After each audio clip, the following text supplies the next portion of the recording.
चलिए नमस्कार मेरे दोस्त, स्वागत है आपके अपने प्लेटफॉर्म टारगेट विद त्रिवेदी पर। कैसे हैं आप सब? उम्मीद है आप लोग बढ़िया होंगे मेरे दोस्त।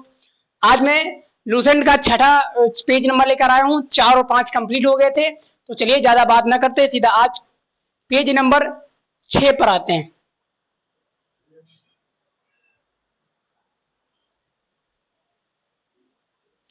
चलिए आज पेज नंबर 6 पर आते हैं। एक बार ओबीएस में जाइए, फिट बाय बैठ रहा है। ठीक है,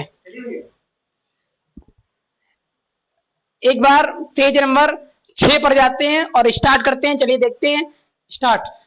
मेसोपोटामिया के अभिलेख, अगला पॉइंट था मेरा कि मेसोपोटामिया के अभिलेख, थोड़ा छोटा करो, कहां होगा, यहाँ होगा।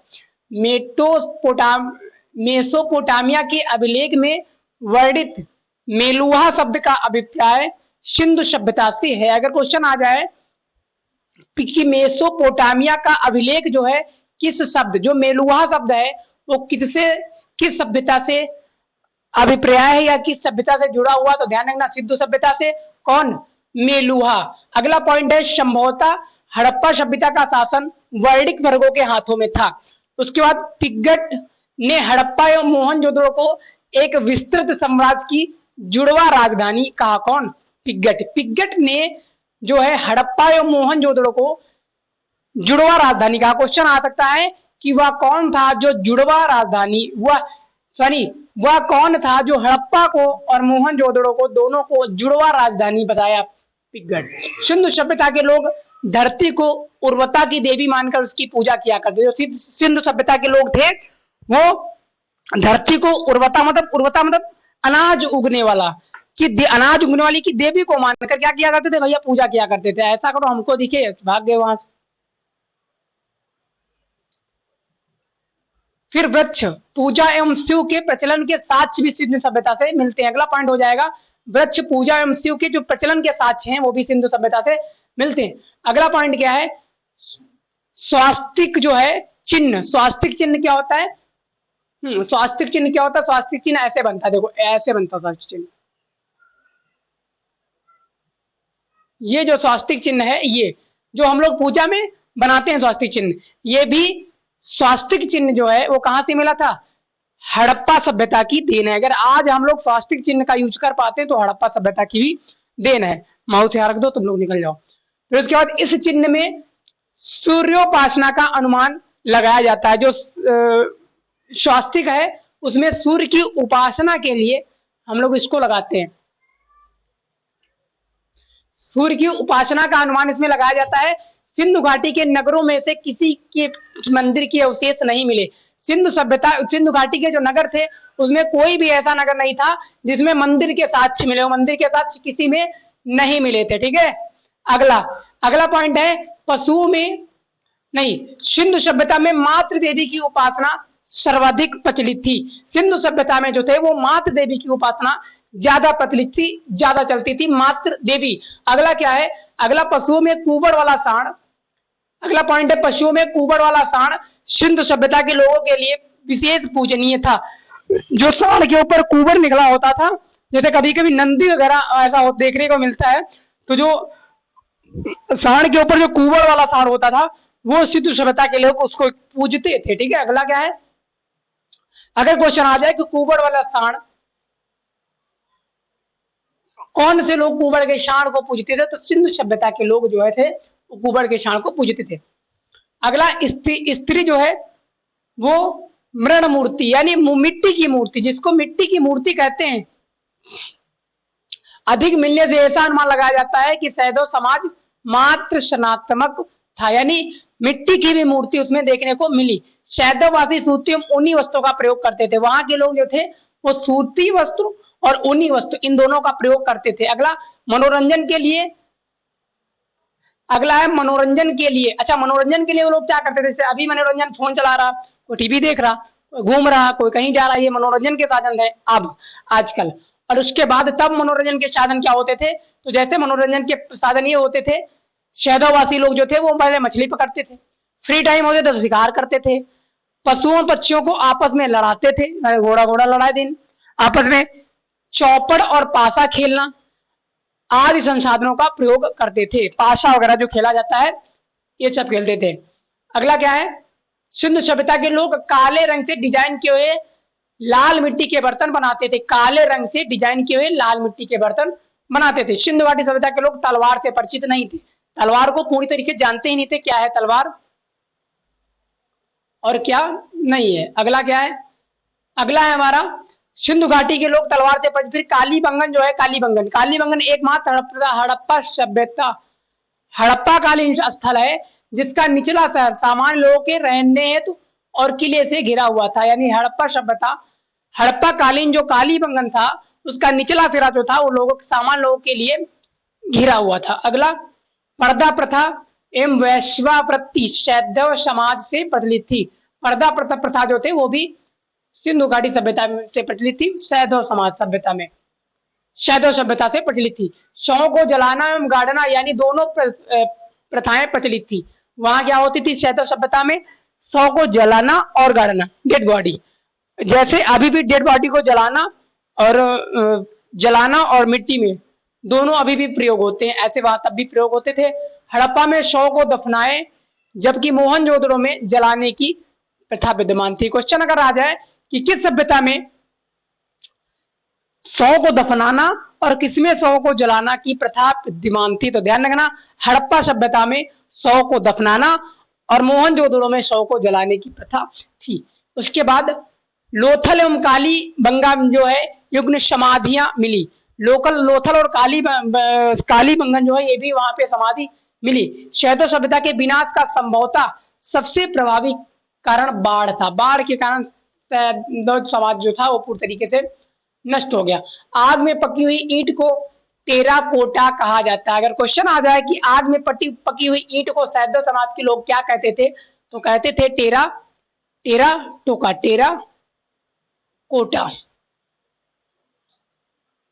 टेराटोका कहते थे। अगला उसके बाद शैव समाज के प्रमुख स्थल नदी और एक और उत्पन्न कहाँ से उत्पन्न हो रहा, वर्तमान स्थिति जो है अब स्टार्टिंग पे कहाँ पे, तो ये सारी चीजें हम देख लें। सबसे पहले देखते हैं हड़प्पा सभ्यता। देखो हड़प्पा सभ्यता जो है रावी नदी पे था। इसके जो खोज करता है वो दयाराम शाहिनी है और वर्ष क्या है 1921। तो आप सोच सकते हो दया अगर आ गई तो क्या हो जाएगा, तो हड़प्पा, अगर कोई चीज हड़प ली गई है तो इंसान वहां पे दया कर देगा। यानी हड़प्पा सभ्यता रावी नदी पर स्थित है और हड़प्पा हड़प लिया गया तो दया आ गई। तो दयाराम शाहिनी ने हड़प्पा सभ्यता की खोज की। हड़प्पा सभ्यता, दयाराम शाहिनी, रावी नदी 1921 और पाकिस्तान के मोंटगोमरी जिला स्थित है प्रेजेंट टाइम में। दूसरा आपका है मोहनजोदड़ो सिंधु नदी। मोहनजोदड़ो सिंधु नदी पर है। राखलदास बनर्जी 1922 ईस्वी में पाकिस्तान के सिंध प्रांत लरकाना जिला मोहनजोदड़ो। चंदूदड़ो सिंधु नदी पर गोपाल मजूमदार ये इसके खोज करता है 1931 में सिंध प्रांत पाकिस्तान। कालीबंगन घग्गर नदी पर है कालीबंगन। बीबी लाल या बीके थापर, बीबी लाल भी तुमको देखने को मिलेगा खोज करता और बीके थापर भी तुमको खोज करता मिलेगा। अगर दोनों में से कोई एक आ जाए तो आप लगा सकते हो। सिंध राजस्थान का हनुमानगढ़ जिला ये स्थित है राजस्थान का हनुमानगढ़ जिला में। उसके बाद कोट दीजी पांचवा है कोट दीजी सिंधु नदी पर है। फजल अहमद खोज करता है 1953 में सिंध प्रांत का खैरपुर स्थान जो है, सिंध प्रांत का खैरपुर स्थान। अगला क्या है, अगला है रंगपुर। रंगपुर जो है वो मादर है, मादर नदी, रंगनाथ राव और जो है आपका जो सन है 1953 से 1954। गुजरात का कड़ियाला जिला, गुजरात का कड़ियावा जिला। अगला क्या है हमारा रोपड़। रोपड़ जो है वो सतलज नदी पर है। यज्ञदत्त शर्मा इसके खोज करता है 1953 से 1956 तक खोज हुई और ये अब प्रेजेंट टाइम जो है ये पंजाब का रोपड़ जिला, इसीलिए इसको रोपड़ कहते हैं। पंजाब का जो रोपड़ जिला है वहां स्थित है। अगला लोथल, 8वां नंबर क्या है हमारा लोथल। लोथल जो है वो भोगवा नदी पर स्थित है, भोगवा। और Ranganath Rao, Ranganath Rao very most important है, आप इसको इंपॉर्टेंट इस पे लगा सकते हैं। लोथल जो है भोगवा नदी पर है, भोगवा नदी। और आपका जो खोज करता है रंगनाथ राव, टाइम पीरियड 1952, 1962, 1955 और 1962, सॉरी 1955, 1952। गुजरात का अहमदाबाद जो जिला है वो है लोथल, लोथल में पड़ता है। अगला आलमगीरपुर, हिंडन, हिंडन नदी, यज्ञदत्त शर्मा 1958 में, उत्तर प्रदेश का मेरठ जिला। सुत गांडे सुत गांगेडोर जो है, सुत गांगेडोर जो है वो दास्क नदी, आरेज स्टाइल, जॉर्ज डेल्स, दोनों नाम देखने को मिलेंगे, वेरी मोस्ट इंपॉर्टेंट नहीं है ये। 1927 से 1962 पाकिस्तान के मकरान में समुद्र तट के किनारे। फिर बरमाली, रंगोई नदी, रविंद्र सिंह विस्ट 1974, हरियाणा का हिसार जिला। और धौलावीरा जो है वो रविंद्र सिंह विस्ट 1919 से 1991, गुजरात के कच्छ जिला। ठीक है,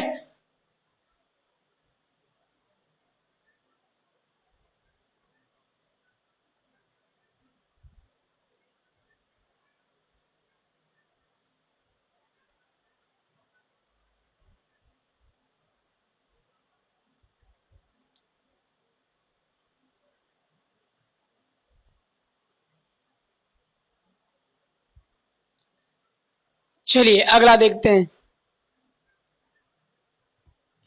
ऐसे रहना, थोड़ी कॉल आ रही है।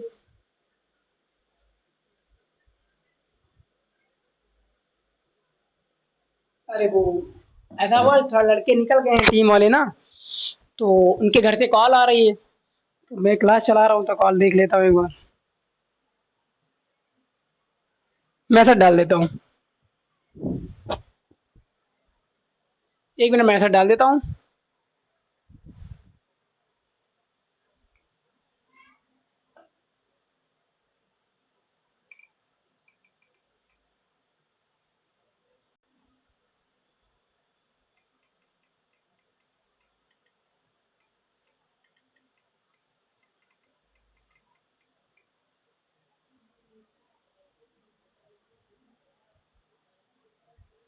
अगला देखते हैं।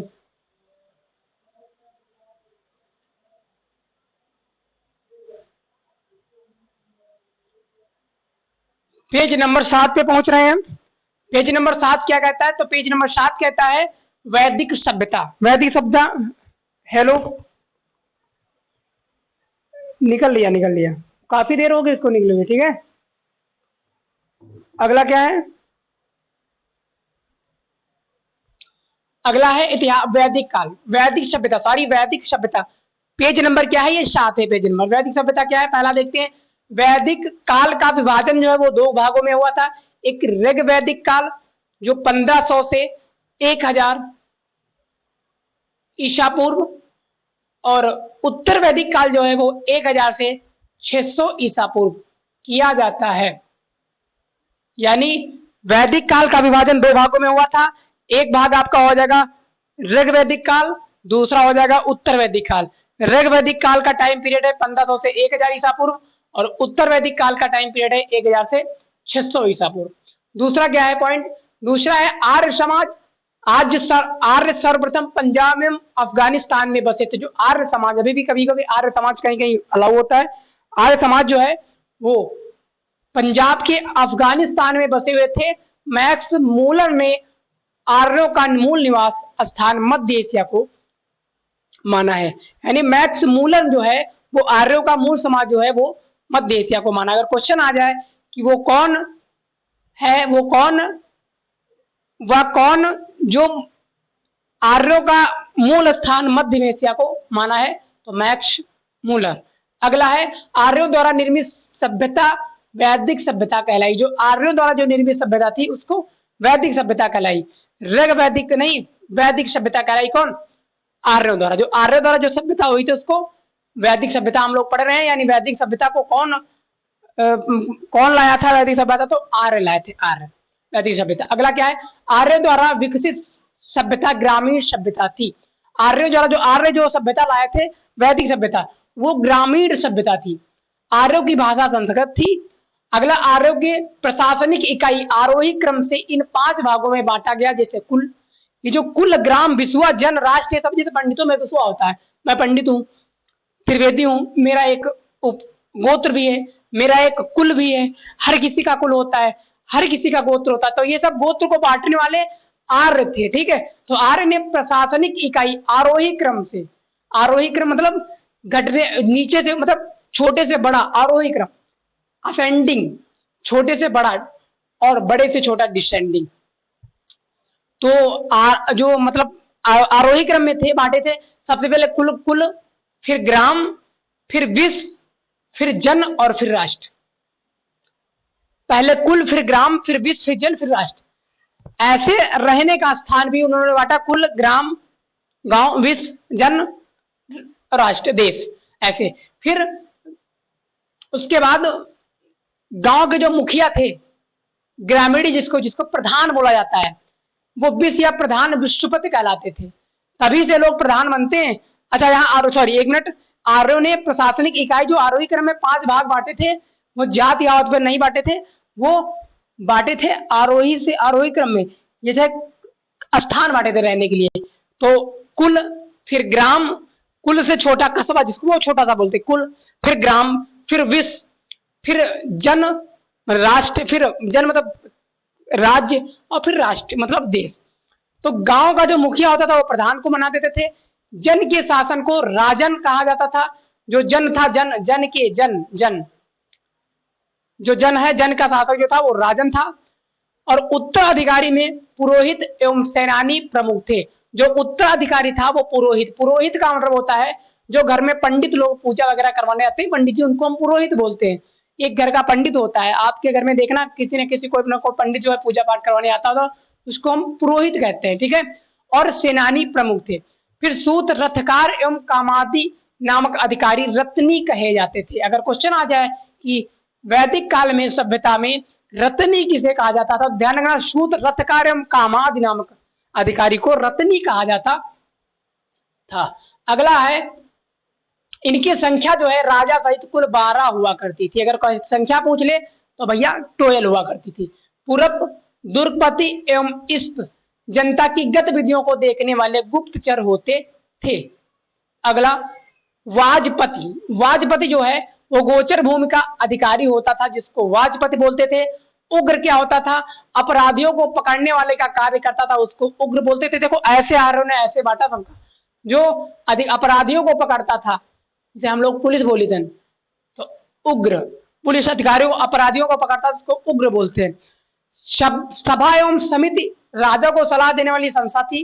राजा को सलाह देने वाली संस्था क्या थी? सभा और समिति। सभा श्रेष्ठ एवं संभ्रांत लोगों की संस्था थी, जबकि समिति सामान्य जनता या प्रतिनिधित्व करती थी।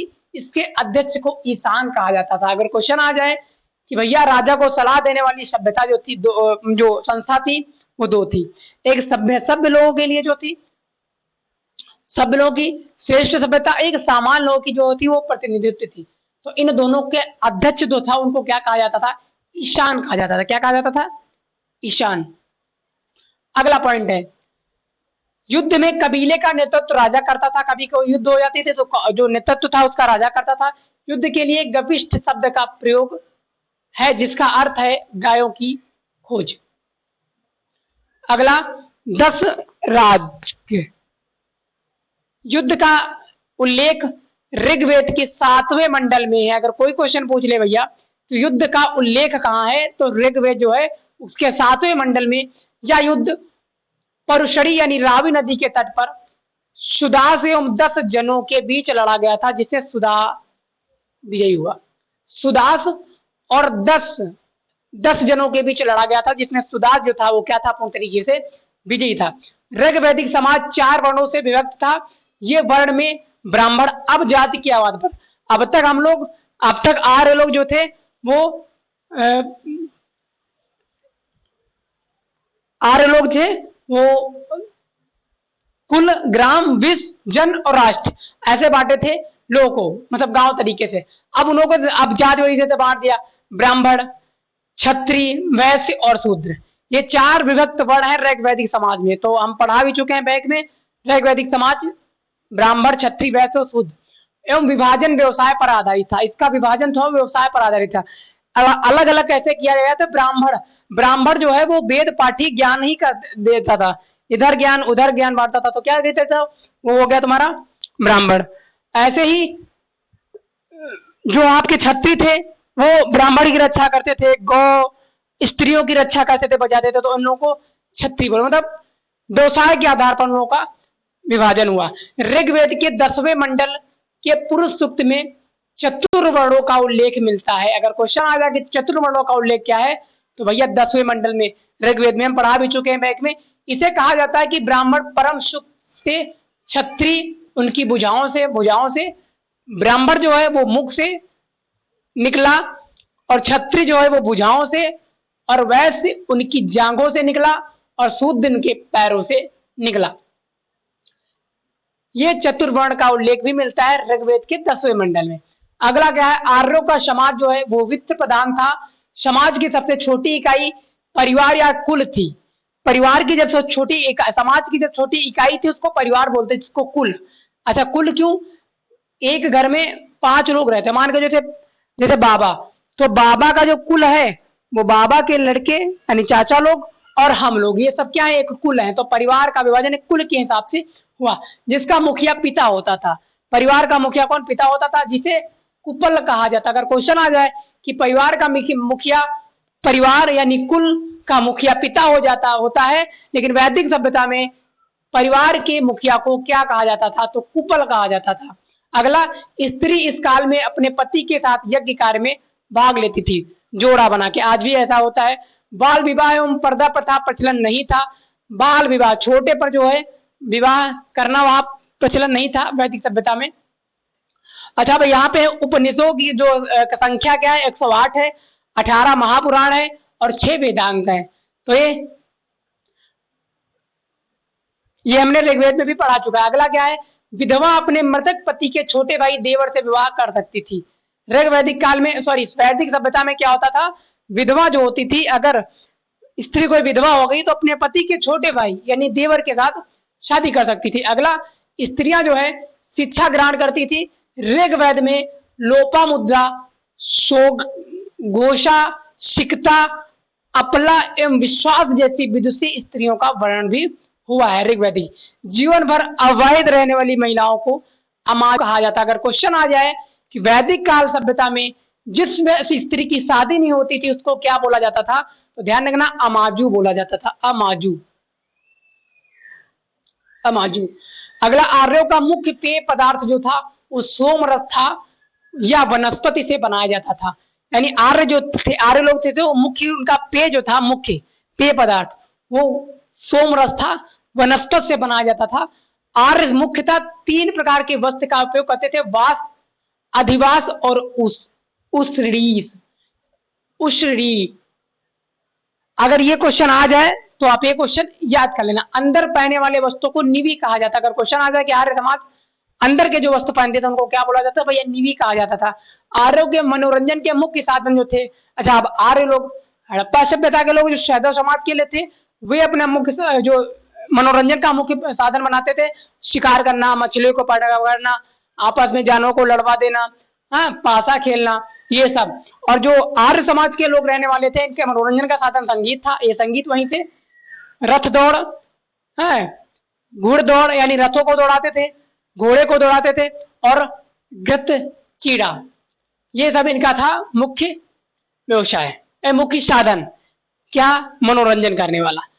अब हम 8वां कल पढ़ाते हैं। आज और 4 और 5 और 6, 6 और 7 आज पेज नंबर है।